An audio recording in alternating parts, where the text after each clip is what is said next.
a young generation of missionaries in Mongolia, a center of influence in Santiago, Chile, and mission in North America, coming up next.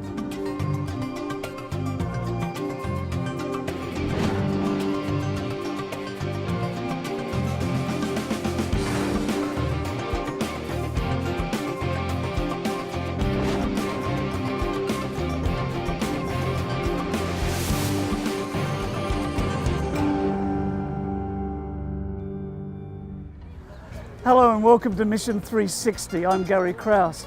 Today's program is coming from the city of Santiago in Chile. This capital city is located in a valley, and you will see it surrounded by majestic mountains, the Andes and the Chilean coastal range. The country of Chile is a very urbanized country. 40 to 50% of the country's population live right here in this city. And because of its location, on any given day, you can go to the beach and you can ski in the mountains. Well, on today's program, we're going to travel to many parts of the world to see mission in practice. But first up, let's travel north to North America to see what's happening with 13 Sabbath offering projects this quarter.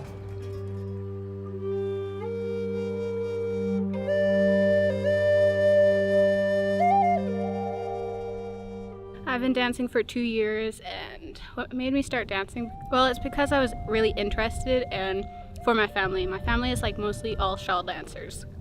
Shawl dancers are representing the butterfly, so we have to be graceful and light.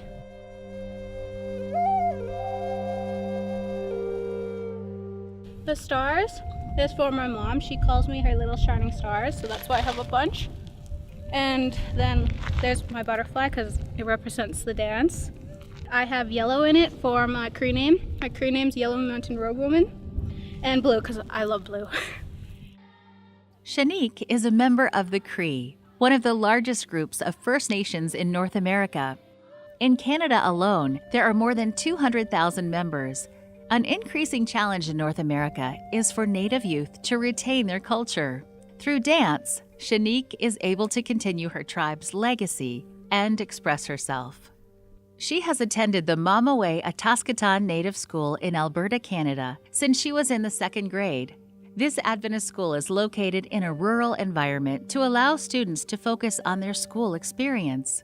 This is a unique school because it specifically responds to the needs of the Native population from kindergarten through high school. By celebrating and integrating the Native culture, the school can educate in a powerful way. Students regularly attend classes in Native history and language, in addition to standard classes. They get a hands-on education that prepares them for their future. They are really supportive. Like, say if you're behind in your grades, they would help you personally and help you up your grades. So they want you to pass, not fail. They want you to succeed. All students are given breakfast and lunch for free if they ask for it. The staff wants to ensure every student has the best opportunity to learn. The staff's caring attitude builds the students' trust and confidence in them. For some of these children, this may be the only place they feel safe and secure. At this school, students have the opportunity to talk with trained counselors about any topic. I wanted to start dancing since I have a lot of energy, there's that reason, and to get rid of some of my sorrows, to let them free. When Shanique was in the 3rd grade, her father passed away. Her father's death was difficult to deal with, and she felt alone. It was around this time that she first learned about Jesus. She began reading the Bible and found comfort in its stories. When I was little, I felt really by myself. So when I came here and learned about it, I was like, oh, there's actually someone here to look after me and I'm not alone. This transformed Shanique's life in a positive way. Teachers and staff at this school emphasize the importance of a personal relationship with Jesus. Now she spends time in God's Word each day and continues to grow closer to Him. As enrollment grows each year, there is no more room for growth in this building. Mamaway Ataskatan Native School has begun construction on a dedicated high school building to facilitate current and future growth. The staff and students ask for your support through the 13 Sabbath offering this quarter. A portion of this offering will go to the school to satisfy its growing needs. Please join us in prayer as they meet a great need in this region. Thank you for giving to the 13th Sabbath offering. I'm in a center of influence, a Life Hope Center in Santiago, Chile, and my guests are a family who have been connecting, attending classes here at the Center of Influence. So thank you so much muchas gracias for joining me this evening. Now, earlier you gave a little bit of your story and you said that your family was going through some challenges before you came to this center. Can you describe the situation you were facing? Bueno, particularmente yo estaba muy afligida. Vivimos una situación muy difícil de enfrentarlo el año pasado, especialmente en salud, problemas tanto de la familia, un fallecimiento de un familiar cercano que era mi suegra, y sobre todo cuando me tocó mi hija. Cuando tocó mi hija ya ahí me golpeó muy fuerte, ahí tenía que haber un cambio en mi vida y no hallaba qué hacer. Tenía que buscar talleres, soluciones en su salud y además la parte espiritual, que era muy importante encontrar un templo donde poder orar. Y estaba en esa constante, unos días antes estaba orando y ese mismo día en el caminar, cuando justo salimos, me llega un libro así como caído del cielo, yo digo, porque yo no vi a las personas, vi globos, solo vi globos, es lo que recuerdo. Y me llegó un libro y ese libro habían talleres. Mi esposo me decía, Juan Carlos, sí, justo tiene talleres lo que estábamos buscando, lo que habíamos estado pidiendo, lo que tanto nos afligía a nosotros como familia, porque estábamos viviendo también una situación económica. Yo tuve que dejar de trabajar para cuidar a mi hija y un familiar de mi esposo también, que estaba delicada de salud. Y ahí yo dije, en esa búsqueda, dije, tengo que ir al centro, pero no fui al tiro y mi hija me dijo, mamá, vayamos a... Entonces dije, ya vamos, porque ese día que yo lo recibí era sábado. Fuimos el lunes y ahí encontré dos niñas fantásticas, que era una de ellas, primero la que me recepcionó, es Estefanía, y nos habló de todos los talleres y nos explicó los talleres. Y ahí de a poquito entramos y le escribía a Cocina Saludable. Posteriormente, como el médico nos había dicho de que tenía ella que recibir kinesiología, la inscribí a kinesiología. También parecía que todo en mi vida se estaba resolviendo. Y después de kinesiología, yo le pregunto qué era Conectados. Y ahí me explica, es un taller de la Biblia. Justamente mi esposo hace como 2 semanas, una semana más o menos, me estaba diciendo, yo quisiera aprender de la Biblia, entender más allá, porque nosotros no tenemos tanto conocimiento, hay muchas cosas, nos faltaba el aprender más, el tener esa motivación de seguir leyendo la Biblia.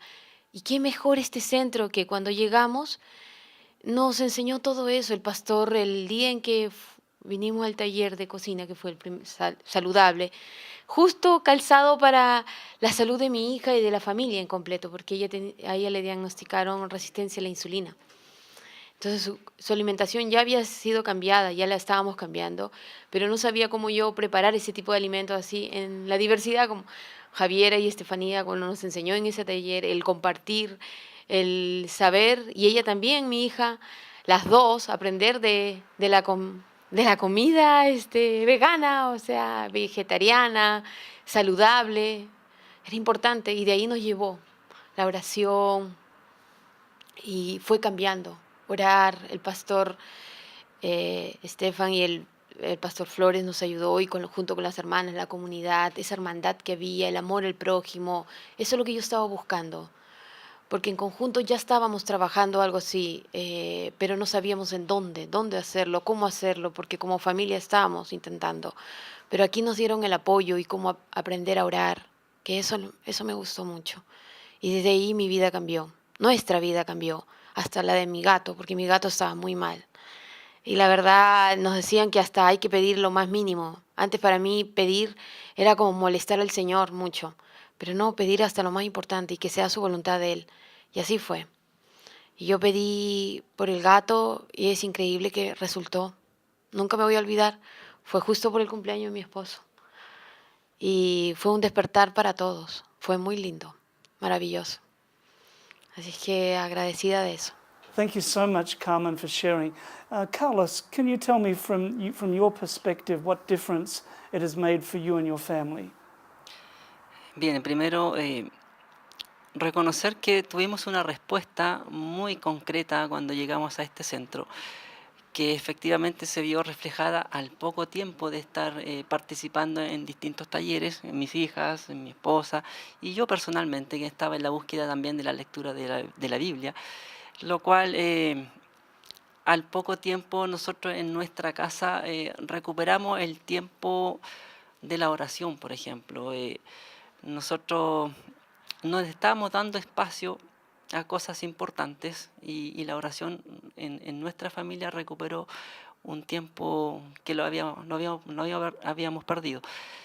Entonces, eso obviamente trae mucha tranquilidad al grupo familiar y fue muy positivo en la vida sana, en la vida espiritual, en cosas que en realidad son importantes para nosotros. Wonderful, thank you. One of the daughters, could you tell me what difference your life has, different experience you've had now that you've come to this center? Bueno, mi experiencia fue que conocí el cristianismo real, se vio representado en las personas del centro y mi forma de pensar de por sí cambió mucho, mi actitud, mi conducta.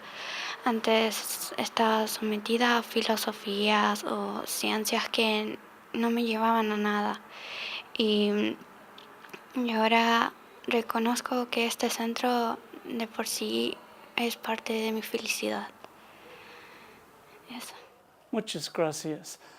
Thank you very much for sharing today.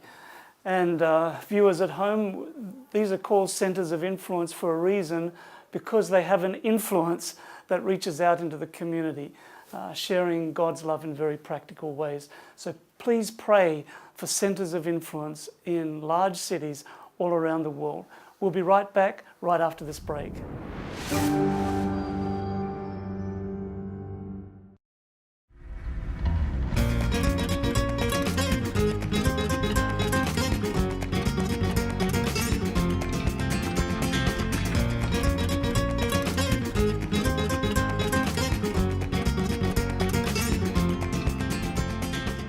Welcome back to Santiago, Chile, and behind me is the National Library, which was built in 1925.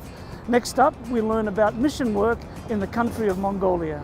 I'm standing in the Mission Museum in the headquarters of the Adventist Church here in Northern Asia, and I'm standing in front of a cabinet which has some implements from Mongolia, which is appropriate since I'm talking to Pastor Nimdawa from Mongolia.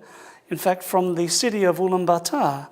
Now, you are an ordained Seventh-day Adventist pastor, and you are only the second pastor to be ordained in Mongolia. Tell me, what's the history of the Adventist Church in Mongolia? Has it been going for decades, 100 years? What's the story? So Mongolia is located in central of Asia. Yes. So population about 3.1 million. So Mongolia is Buddhist country. But Seventh-day Adventist Church is not so long history. Since 1992, one of the American couples came to Mongolia.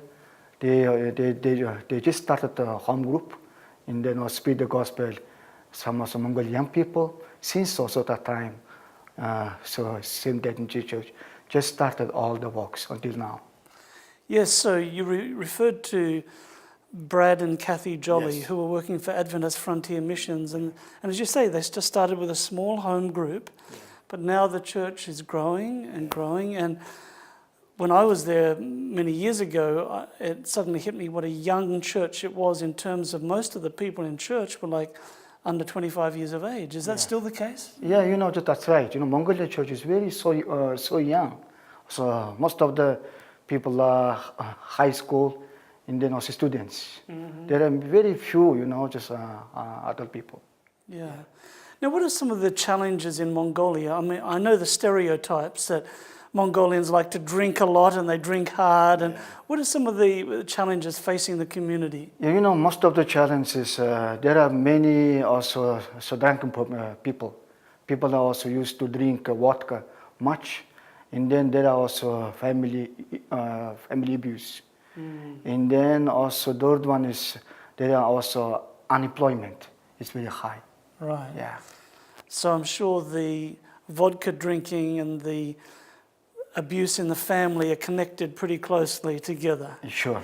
Yeah. Yes. So what is the Adventist Church doing in Mongolia to help the people? Seventh-day Adventist churches now, we have 31 churches. And then we are doing some outreach program, and then also public evangelistic meetings, in a personal evangelistic meeting, personal ministry.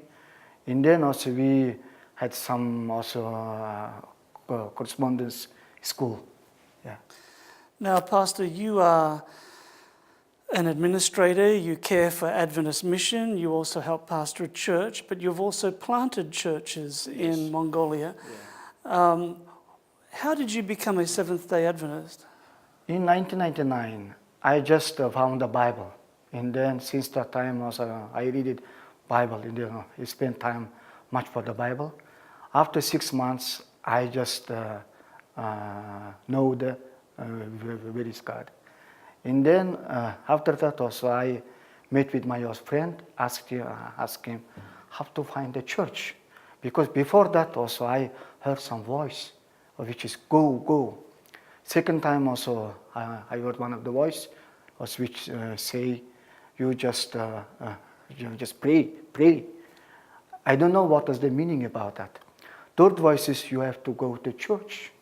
After that I just realized that I have to go to church and find the church. And then also these things also I talked with my best friend. My best friend's wife go to the church. And then I met with him, and then after he brought to the Seventh-day Adventist Church. Since 1999, also I just go to church until now. Yeah. Now, Pastor, you came from a background in another world religion, and how did your family react when you became a Christian?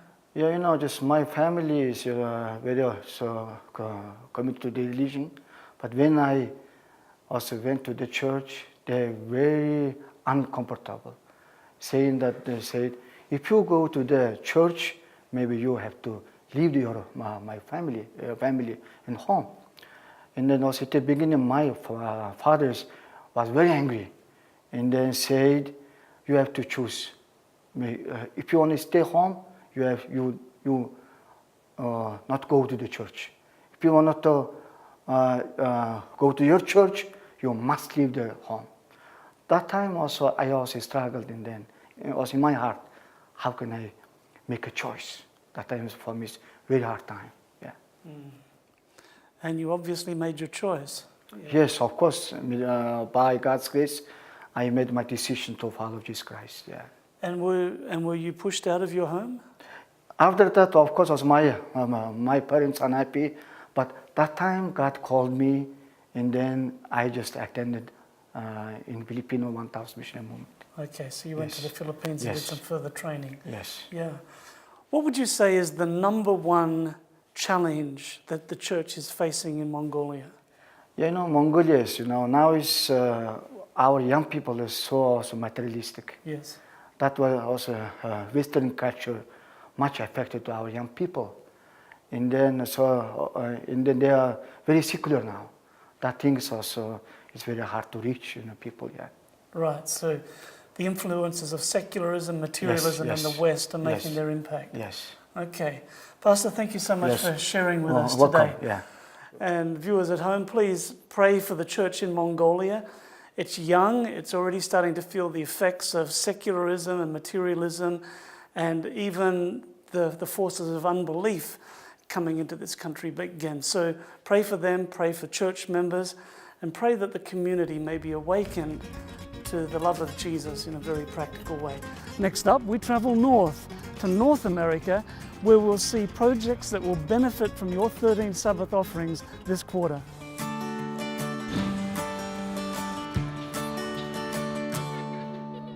I am the second grade teacher here in Ebi at Ebi SDA School. I teach all subjects for second grade.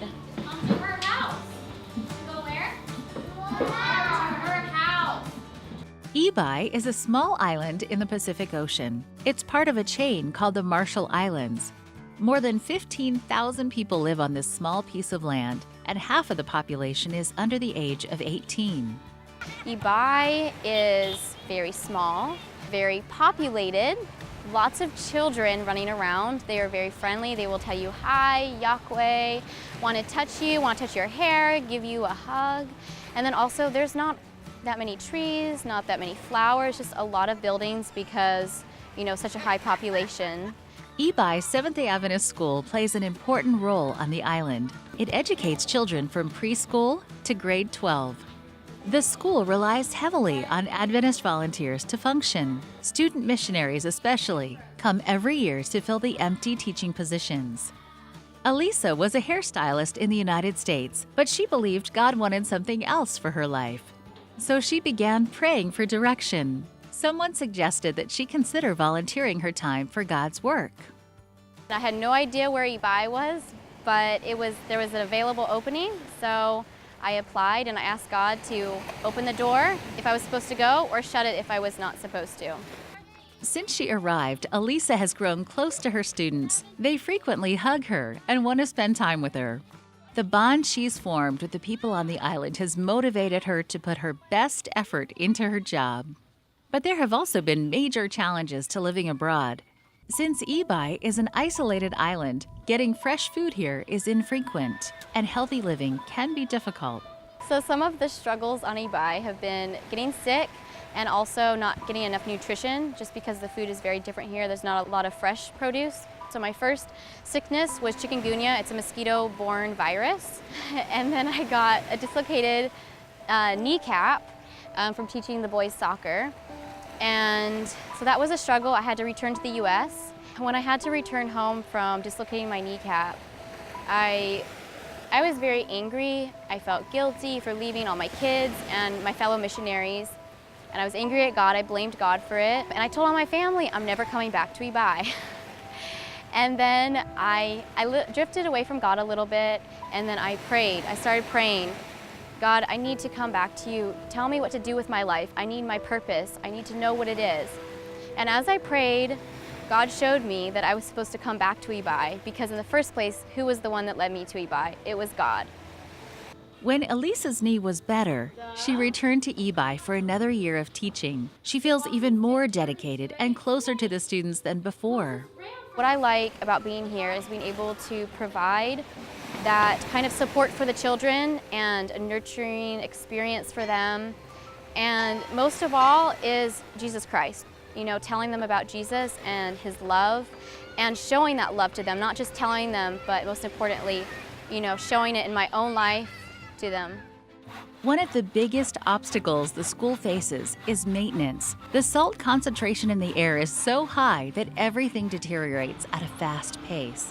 Something that would normally last 20 years in other parts of the world might only last 3 years in Ebi. The staff and students are grateful for your contributions to the 13 Sabbath offerings. Yes, most definitely the money is needed for our school. There are many renovations that are ongoing. You know, we constantly, with the salt water, it affects the building structure. And then also right now we have termites in the wood. So I think we're trying to turn the school into mostly, I think, concrete, so we don't have the termites. So yeah, there's a lot to do, and things are, they're always falling apart, just again with the weather, the salt water, and just a lot of kids, you know, maybe being hard on the school. Please consider how you can help the Ebi Seventh-day Adventist School in the Marshall Islands, as well as other schools throughout the North American Division. Education has a huge impact on future generations. Thank you for supporting the mission of the Seventh-day Adventist Church.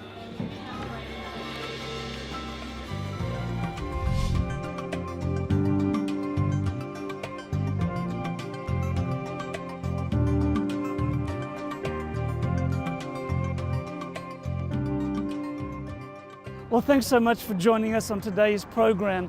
And I hope that you've enjoyed our 360-degree view of mission around the world. And we've covered a lot of territory on today's program, from Chile to North America to Mongolia, very diverse cultures and people groups and different languages, but they all have one thing in common.